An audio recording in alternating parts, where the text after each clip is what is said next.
selamat siang Sobat Milenial and Gen Z. Bertemu kembali di hari Senin bersama saya Gilang Podotanaya di program POV Times.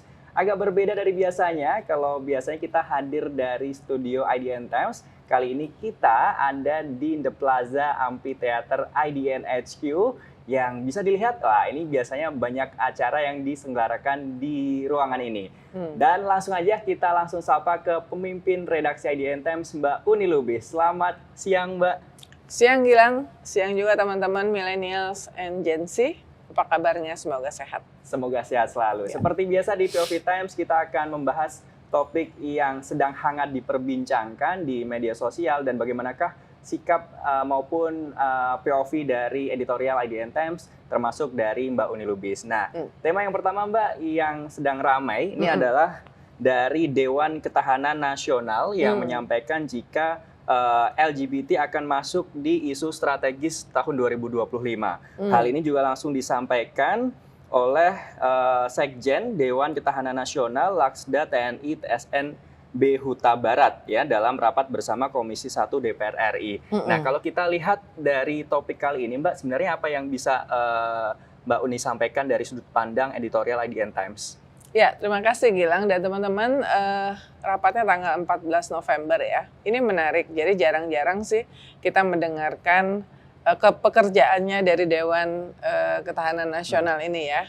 Akhirnya ada dan yang menarik di situ mereka membahas soal dinamika geopolitik, nasional, regional, internasional ya. Lalu mereka juga di DPR menyampaikan review prediksi isu strategis nasional 2025. Nah, bagian dari Sosbud itu termasuk perkembangan LGBTQ, kemudian penguatan jati diri di Papua, konflik pesisir, ingat petani untuk generasi muda, kesejahteraan dosen, kualitas sarjana, kualitas pendidikan, daya anti korupsi, dan konten TV. Yang menarik itu memang yang isu LGBTQ ya, karena sesuai dengan pilar konten dari IDN Times, kita di IDN Times tuh sangat menghormati ya hak-hak asasi manusia semuanya, termasuk kelompok yang selama ini mengalami diskriminasi ya. Diskriminasi atau kelompok minoritas itu bisa karena berbagai hal ya, bisa karena gender, bisa karena etnis, ras, dan juga orientasi seksual dalam hal ini. Jadi tentu sudah mendengarkan bahwa ini menjadi isu strategis bagi Wantanas ya, dan tentunya Wantanas kan memberikan masukan kepada pemerintah untuk pengambilan kebijakan dan segala macam. Tentu kita berharap bahwa saran ya atau input dan kemudian pengambilan keputusan dalam bentuk kebijakan publik oleh pemerintah itu benar-benar tetap dalam konteks menghargai hak asasi manusia dari semua warga Indonesia, termasuk teman-teman LGBTQ. Jadi tidak bisa digebiah-uyah bahwa misalnya mereka itu menjadi yang menimbulkan masalah, enggak ya. Jadi karena yang menimbulkan masalah juga orang yang bukan LGBTQ juga banyak sekali yang menimbulkan masalah gitu ya. Jadi ini yang kita harapkan bahwa penghormatan terhadap hak asasi manusia itu dirasakan dan dijamin oleh warga sesuai dengan konstitusi kita dan sesuai dengan aturan-aturan hak asasi manusia internasional yang dimana kita juga mengadopsinya. Kalau dari Mbak Uni sendiri, apakah hal ini sebelumnya pernah dibahas Mbak atau memang baru ini dibahas mengenai untuk isu strategis ke depan? Saya tadi katakan untuk Wantanas kita jarang sekali mendengar update kepada publik dari mereka. Jadi sekalinya keluar di DPR pekan lalu, itu kemudian muncul dengan hal-hal yang menarik. Saya rasa anti korupsi apa segala macam itu mungkin mereka juga melihat bagaimana prioritas dari Presiden Prabowo ya. Nah jadi untuk yang ini kita titip pesan banget nih ya. Dan saya yakin bahwa teman-teman Sobat Milenial and Gen Z itu justru kelompok yang berpikiran terbuka ya. Sangat pro terhadap kemerdekaan berekspresi, kemerdekaan pers termasuk, dan penghormatan terhadap hak asasi manusia. Jadi mari kita sama-sama ngejagain nih supaya semua warga emang benar-benar hak asasi manusianya itu dilindungi, termasuk warga-warga yang minoritas dan terdiskriminasi sesuai dengan pilar konten IDN Times. Jadi bisa mendapatkan hak yang sama ya? Ya. Oke. Mbak Oni, ada juga nih yang sekarang lagi viral. Nah, ya ini IKN. Nah, ada apa dengan IKN? Nah, kalau kemarin di 17 Agustus kita ngelihat salah satu moda transportasi di sana yang namanya tram otonom itu mulai dipublikasikan, bahkan udah uji coba juga nih. Kabarnya baru-baru ini ternyata tram otonom ini akan dikembalikan lagi Mbak ke Cina. Nah, gimana Mbak responnya melihat ini Mbak? Nah, saya baru aja ngecek sama Pak Budi Karya Sumadi. Barusan saya WhatsApp-WhatsAppan mantan Menteri Perhubungan soal ini ya. Dan memang dia membenarkan ya bahwa kalau katanya ada masalah internal di pihak Cina-nya, sehingga mereka tidak deliver terhadap janjinya untuk pengadaan dan pengoperasian tram, istilahnya TOT ya, tram otonom. Mesti saya baca biar nggak salah ya.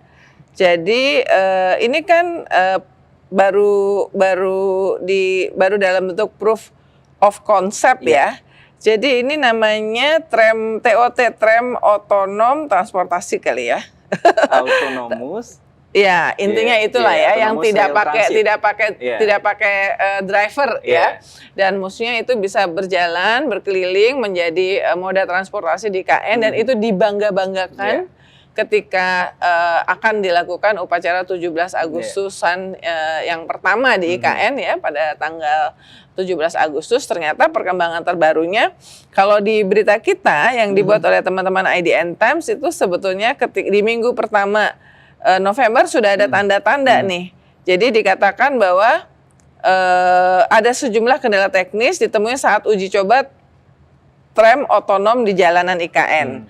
Yang paling vital adalah tidak berfungsinya mode otonom. Nah, justru tidak berfungsinya mode otonom pada tram yang dibuat oleh CRRC Sifang ya dari Cina ya. Pada mode manual masinis bisa mengoperasikan dengan baik, tapi mode otonom pada tram ini belum berfungsi ya. Nah, jadi perkembangan terbarunya, berita yang terbaru kemarin itu adalah ya ada kemungkinan bahwa akan dikembalikan kalau memang tidak bisa dioperasikan. Itu ya berarti buat apa ada di situ, nanti jadi barang mangkrak kan ininya apa namanya gerbong-gerbongnya sehingga akan dikembalikan. Nah, kita melihatnya bahwa gimana ya, kenapa kok hal-hal seperti ini bisa terjadi ya? Tadi saya mengatakan bahwa saya coba kontak dengan Pak Budi Karya, katanya ada problem internal di pihak Cinanya. Hal seperti ini agak aneh karena ya Cina ini lagi gencar-gencarnya mengekspor teknologi tingginya termasuk dalam soal transportasi. Ya misalnya dia akhirnya berhasil mendapatkan proyek kereta api cepat di Indonesia dan gara-gara itu kemudian beberapa negara di kawasan ASEAN ini sedang dia incar juga. Jadi sukses di Indonesia, suksesnya itu beroperasi ya, bahwa biayanya jadi membengkak luar biasa sampai dikatakan 70 tahun, 80 tahun belum tentu ketemu, tapi yang jelas dia udah berhasil menunjukkan bahwa kereta api cepat Cina beroperasi di Indonesia dan itu adalah modal dia untuk jualan ke negara lain terutama di kawasan ini kan gitu ya. Nah, ini yang agak aneh ya, kenapa kok sampai bisa seperti itu hanya karena problem internal dan problem internalnya juga belum jelas, kemudian membuat fungsi vital yang ada di tram otonom yang dibangga-banggakan akan dioperasikan di IKN itu menjadi ternyata tidak bisa terjadi dan terancam harus dikembalikan karena buat apa nanti ada di situ sementara tidak bisa digunakan. Nah, ini adalah bagian yang menurut kita ini kan mengamati terus nih IKN ya. Banyak sekali hal-hal yang kemudian tidak bisa terrealisasi ya.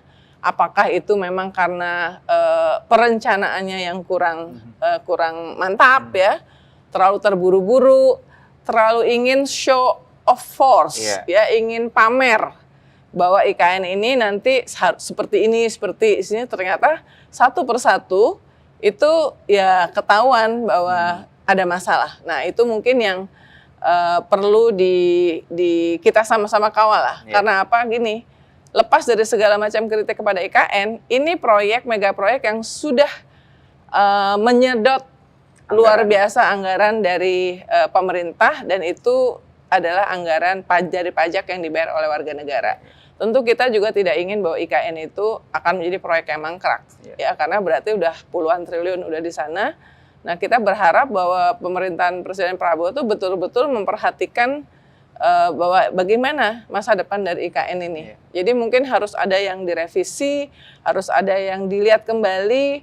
Pak Prabowo sudah mengatakan bahwa itu akan menjadi ibu kota politik. Kalau menjadi ibu kota politik, apakah memang seharusnya tidak perlu dibangun mirip seperti Jakarta, di mana ada banyak mall, apa segala macam ya, entertainment dan segala macam. Nah, ini yang dengan keterbatasan, makin terbatasnya anggaran, ini yang harus menurut POV Times, menurut kita, ini harus segera diputuskan.